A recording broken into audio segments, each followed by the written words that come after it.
Hello, everyone. The news from Ukraine and surrounding issues continues to be a real roller coaster. So, I'm going to try and get as much as possible into today's report because there's just a lot going on. As somebody pointed out, for a while, Ukraine all but disappeared from the news feeds because of the events in Israel and the Gaza Strip. Now it's starting to ramp up again because there have been some critical developments. So let's dive in. One of the most important items, of course, is this one.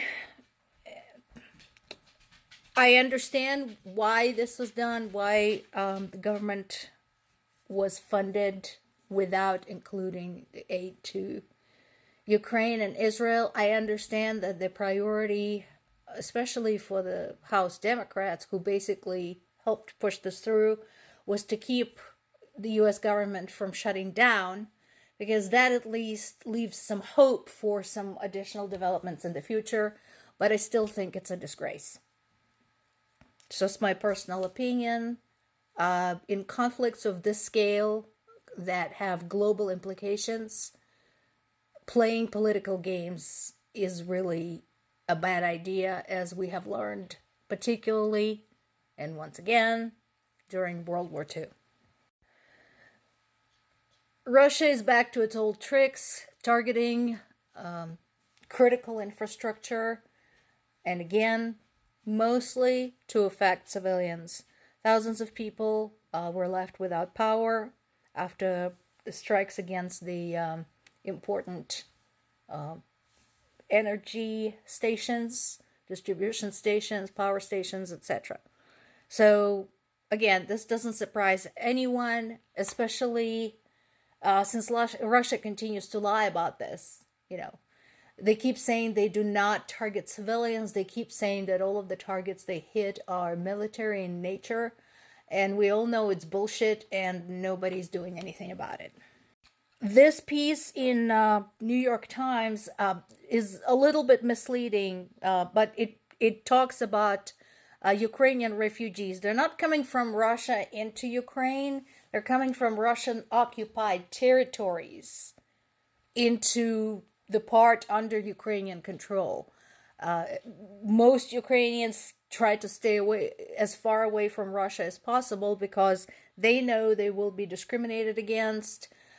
There are actually leaflets in Russia now offering services to help people with Ukrainian sounding names change their names into more Russian sounding names. It's like that. Remind you of any other period in history? Yeah.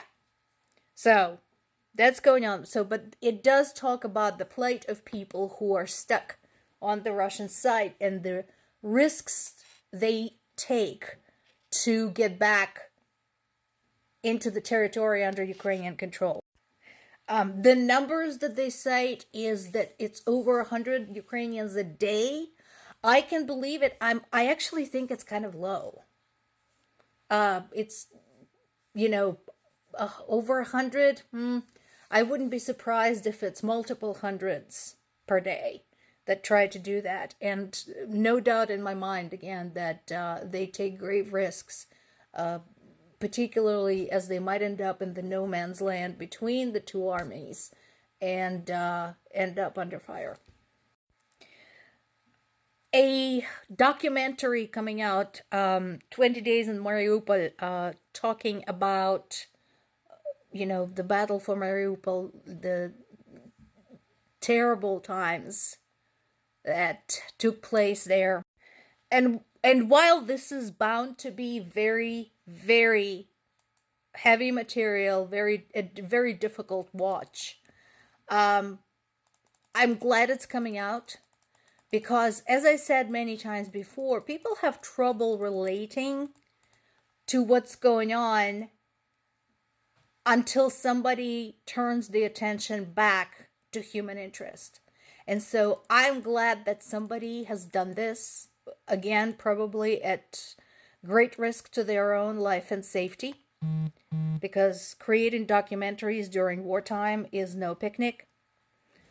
But I'm glad this is coming out, and I'm glad that people will get to see for themselves what was done to just one city. Just one city.